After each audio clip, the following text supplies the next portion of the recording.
Selamat siang. Sebelumnya semoga kita selalu dilimpahi dengan kebahagiaan dan kesehatan selalu dalam melewati hari-hari di era pandemi COVID-19 ini. Perkenalkan, nama saya Muhammad Bagus Setiakawan. Nama saya Isna Putri Andani. Kami dari kelas A Teknik Sipil Untak Semarang. Perkenankan pada kesempatan kali ini kami akan mencoba memaparkan 10 sikap kompetensi lulusan SNDT. Sikap sendiri berdasarkan KBBI adalah perbuatan dan sebagainya yang berdasarkan pada pendirian dan keyakinan. Kompetensi lulusan SNDT yang pertama yaitu bertakwa kepada Tuhan Yang Maha Esa dan mampu menunjukkan sikap religius. Bertakwa secara sederhana dapat diartikan menjalankan segala perintah Tuhan dan menjauhi segala larangannya. Di dalam diri seseorang yang bertakwa terdapat hati yang selalu taat dan patuh untuk menjalankan segala perintahnya dan menjauhi segala larangannya.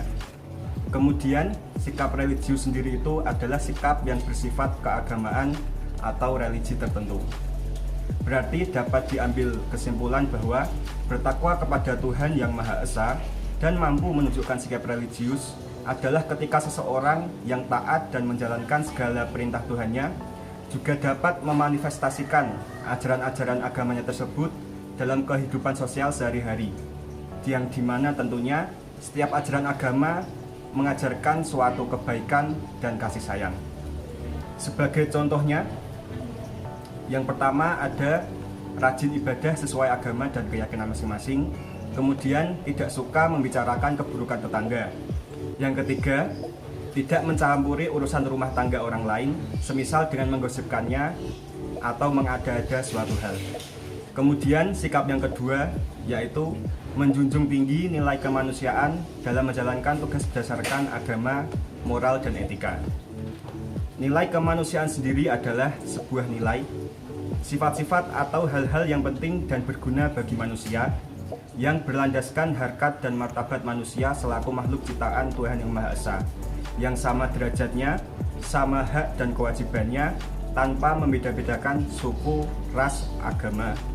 Selanjutnya, Profesor Hembing menjelaskan bahwa kemanusiaan itu adalah sistem pikiran dan tindakan yang memberi perhatian berdasarkan nilai dan kepentingan dengan mencurahkan hidupnya hanya untuk kesejahteraan umat manusia.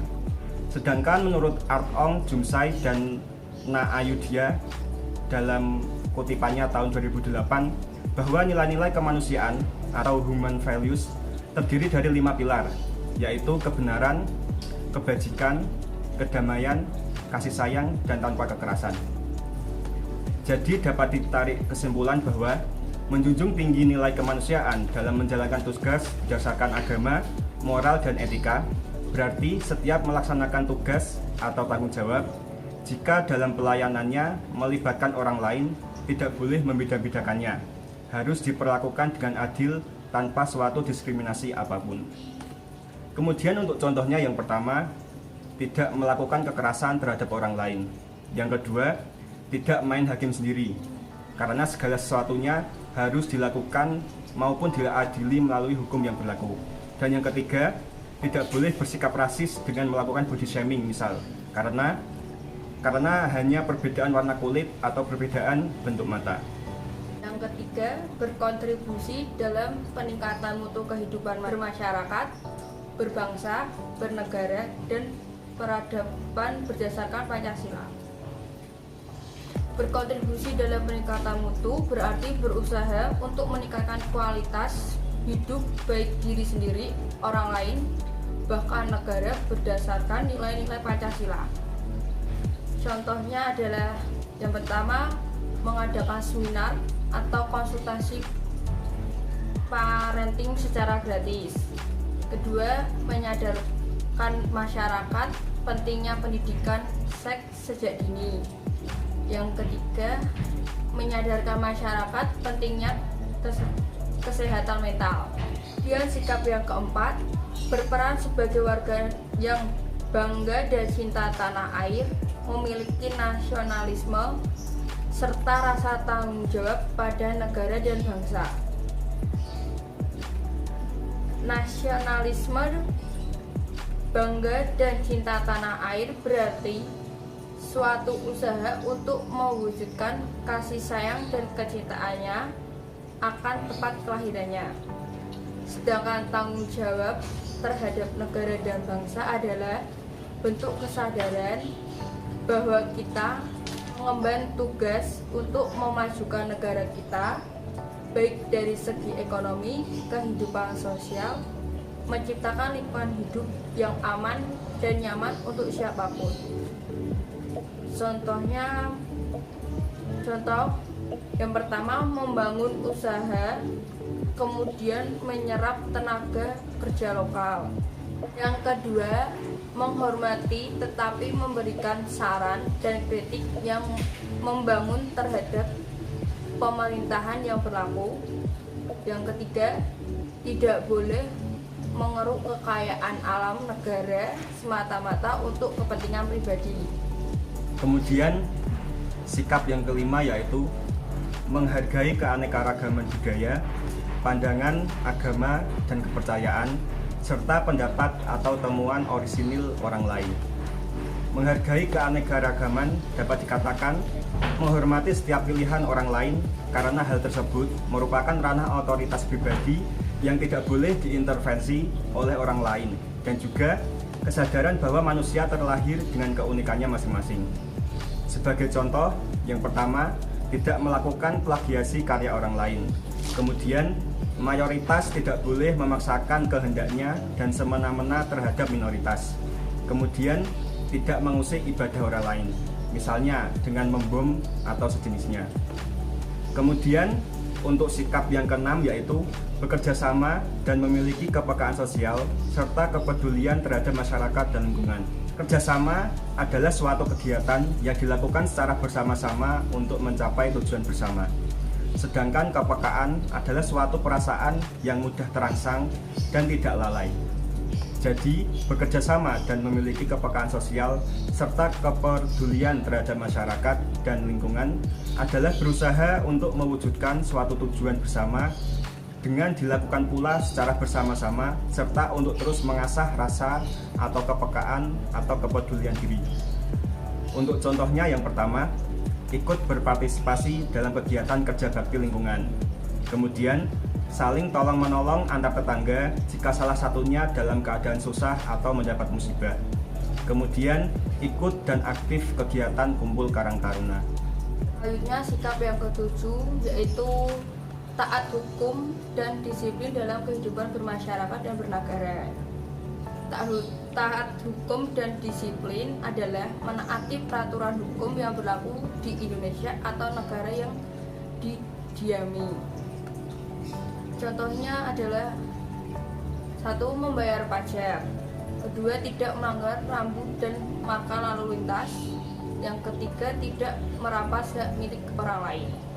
Sikap yang ke-8, menginternalisasi nilai, norma, dan etika akademik. Menanamkan sifat-sifat dalam diri sendiri berdasarkan etika akademik, yaitu nilai-nilai luhur yang wajib ditaati insan akademik dalam berpikir,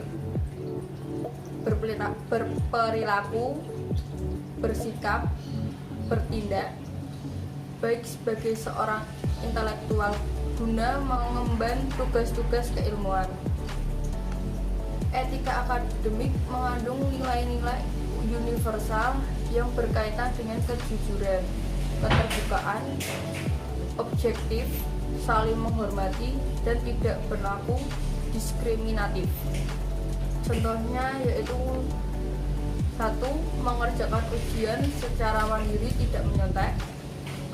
Kedua, tidak melakukan plagiasi dalam bentuk apapun. Ketiga, tidak boleh melakukan perjokian. Yang keempat, tidak boleh membuat karya ilmiah yang dibuatkan orang lain. Kemudian sikap yang ke-9, menunjukkan sikap bertanggung jawab atas pekerjaan di bidang keahliannya secara mandiri. Bertanggung jawab adalah keadaan wajib menanggung segala sesuatunya. Kalau terjadi apa-apa boleh dituntut atau dipersalahkan dan sebagainya.